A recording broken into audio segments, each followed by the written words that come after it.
Hi everybody, I'm Bree the Plant Lady, checking in with a quick tour of the gardens post first winter storm, I guess is the fair way. I hear there's more weather coming, which isn't great, but we certainly dodged a huge bullet here in central North Carolina, where we got kind of a funny mix of slush and ice and snow, but no significant damage here in Fuquay-varina. I know other parts of like more western North Carolina and certainly into Tennessee had a significant ice storm, and those are really just horrible, and I'm very grateful that that's not the case here.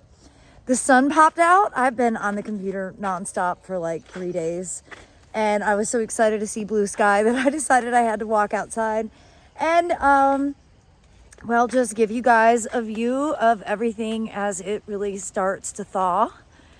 Even though we have really cold weather in the forecast, we're barely going above freezing for the rest of the week. So whatever melts today is going to be very helpful.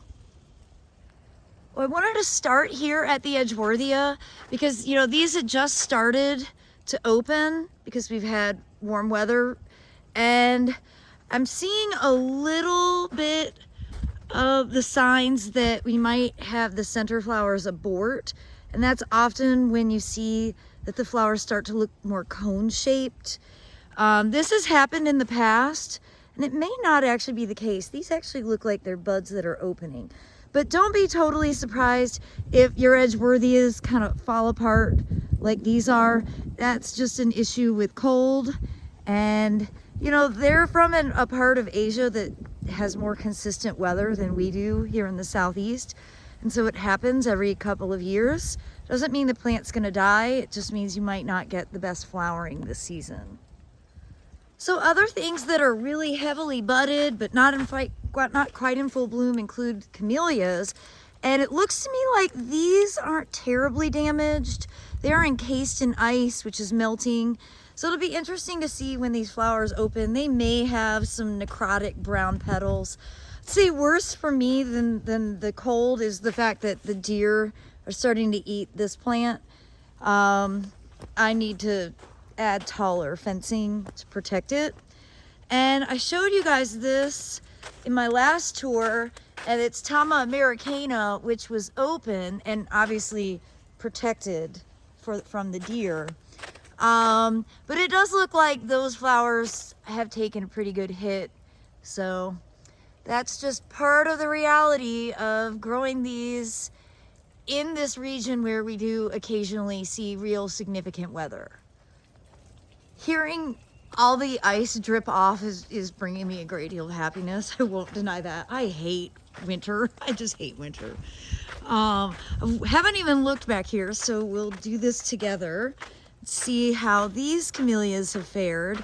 See, there's tons of flowers that are about to open, and lots that were open, and lots that are, you know, frost-kissed, so to speak.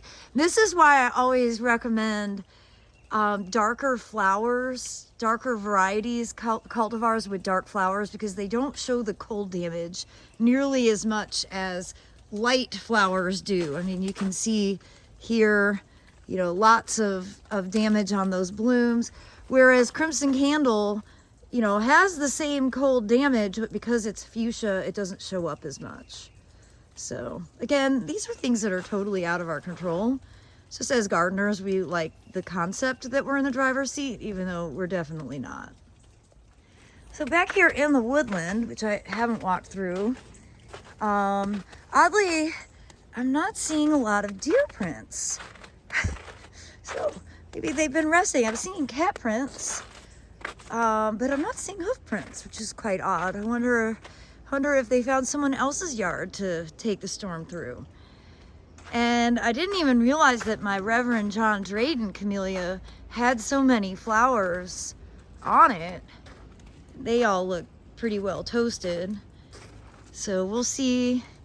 We'll see. I think the cold weather that's coming more towards the end of the week and into the weekend is actually going to do more damage than this precipitation on camellia buds.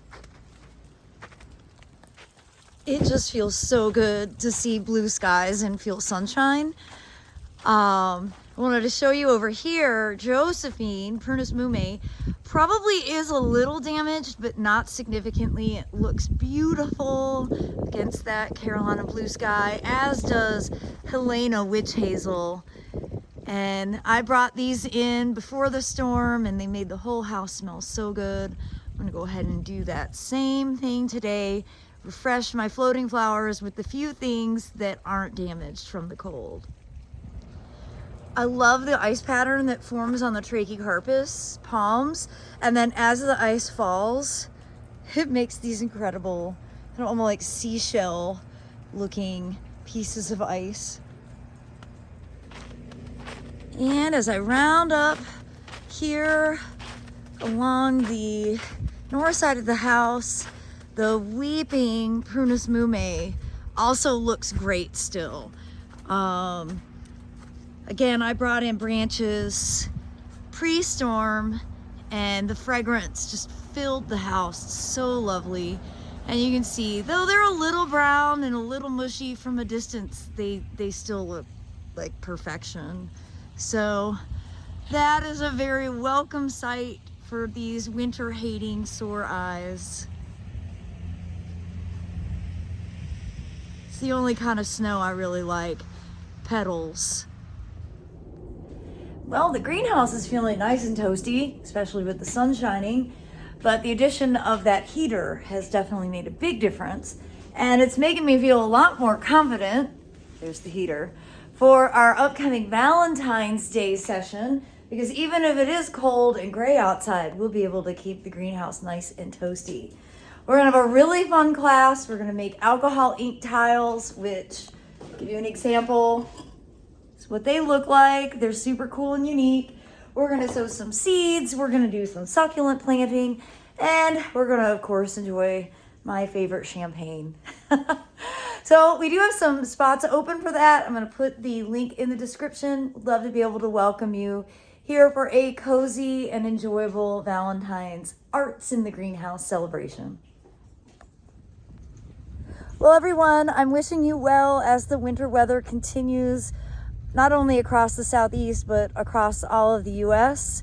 And I look forward to sharing more updates with you, hopefully once all of this has melted and we get back to gardening as usual. As always, thanks for watching and happy gardening.